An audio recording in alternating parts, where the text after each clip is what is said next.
मुंबई से अरविंद जैन जी हमारे साथ जुड़ चुके हैं। अरविंद नमस्कार, क्या सवाल है आपका, पूछिए।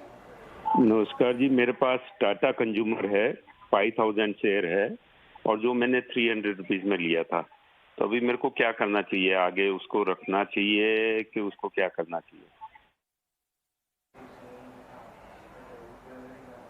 चलिए, कॉन्ग्रेचुलेशन अरविंद जी। सबसे पहले आपको काफ़ी पहले की खरीद लग रही है आपकी लॉन्ग टर्म निवेशक के यहाँ पर, और क्लियरली आपको उसका फ़ायदा भी यहाँ पर देखिए मिल रहा है। 300 पर लिया था इन्होंने और इस वक्त स्टॉक 700 के ऊपर कारोबार कर रहा है। काफ़ी अच्छा यहाँ पर इनको मुनाफा देखने को मिला। आशीष जी, कैसी लग रही है आपको ये कंपनी टाटा कंज्यूमर? आगे के लिए भी बने रहना चाहिए या फिर मुनाफा लेकर निकल जाए? मेरी सलाह रहेगी स्टॉक में बने रहने की। दो तीन पॉजिटिव चीजें हैं स्टॉक में जो स्टॉक में मोमेंटम आगे जारी रखे। तो पहले तो टी और कॉफी के प्राइसेस में हमने देखा कि इस साल में अच्छा खासा इजाफा हुआ है, तो इसका डायरेक्ट बेनिफिट टाटा कंज्यूमर जैसी कंपनियों को मिलेगा। दूसरा, पैकेज फूड जो बिजनेस है उसमें बहुत हाई ग्रोथ देखने को मिल रही है और टाटा कंज्यूमर ने अपने बहुत सारे ब्रांड्स वहाँ पे लॉन्च किए और बहुत सारे नए प्रोडक्ट भी लॉन्च किए हैं। और तीसरा मेरा मानना है कि जो एक डोमेस्टिक कंजम्पशन में एक बूम आया हुआ है, तो उसका बड़ा बेनिफिशियरी टाटा कंज्यूमर रहेगा, क्योंकि ये ओमनी चैनल कंपनी है कि ई कॉमर्स से लेकर फिजिकल स्टोर पे भी इनके सारे प्रोडक्ट्स अवेलेबल हैं। और हमने लास्ट 2 क्वार्टर में कंपनी की तरफ से अच्छे नतीजे भी आते देखे। तो मेरी सलाह रहेगी स्टॉक में बने रहें।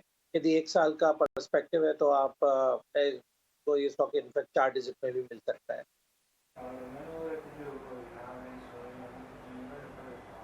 बिल्कुल ठीक है। तो ये राय आपको टाटा कंज्यूमर में दे दी गई है, अभी भी आप बने रह सकते हैं स्टॉक में।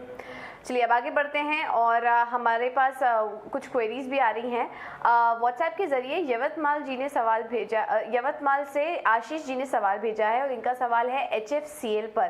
15,000 शेयर्स हैं इनके पास, क्वांटिटी काफ़ी ज़्यादा है और 70 के भाव पर इन्होंने HFCL का स्टॉक लिया हुआ है।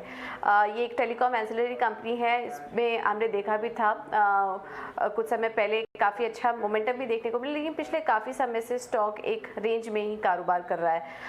मंदार, आपकी क्या सलाह होगी? इनकी जो खरीदारी थी, अब उसी के पास स्टॉक कारोबार कर रहा है, उसी के पास पहुंच चुका है ये शेयर, क्या करना चाहिए HFCL में?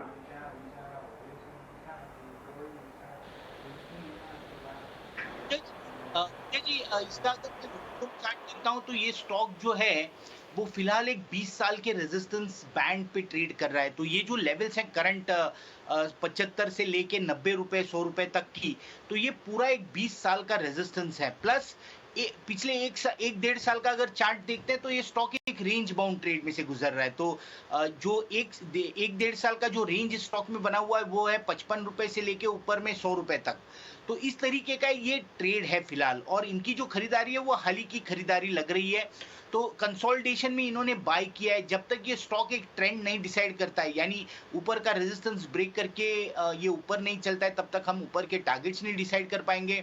जब तक ये नीचे की लेवल्स ब्रेक करके नीचे नहीं आता है तब तक ये खराब नहीं होता है। तो मेरी राय तो रहेगी कि 50 रुपए के स्टॉप लॉस से आप होल्ड कीजिए फिलहाल। प्लस ये जो इस रेंज में ट्रेड कर रहा है, इस रेंज में आप स्विंग ट्रेड कर सकते हैं, यानी इन्वेस्टमेंट के तौर पे आपकी पोजीशन बनाए रखिए फिर। लेकिन ये रेंज में जो ट्रेड कर रहा है 55 से लेके 100 रुपए के बीच में, तो आप जब भी ये सपोर्ट लेवल्स के आसपास आ जाता है तो वहां पे आप खरीदारी कीजिए। 50 रुपए का स्टॉप लॉस रखिए, ऊपर में आ जाता है 70-75 तो बाहर निकल जाइए। तो इस तरीके से स्विंग ट्रेड करके आप थोड़ा थोड़ा प्रॉफिट लेते रहिए, यानी आपकी जो ओरिजिनल बाइंग प्राइस है वो कम होते जाएगी। तो इस तरीके का व्यू है फिलहाल। तो 50 रुपए के स्टॉप लॉस से होल्ड करना है।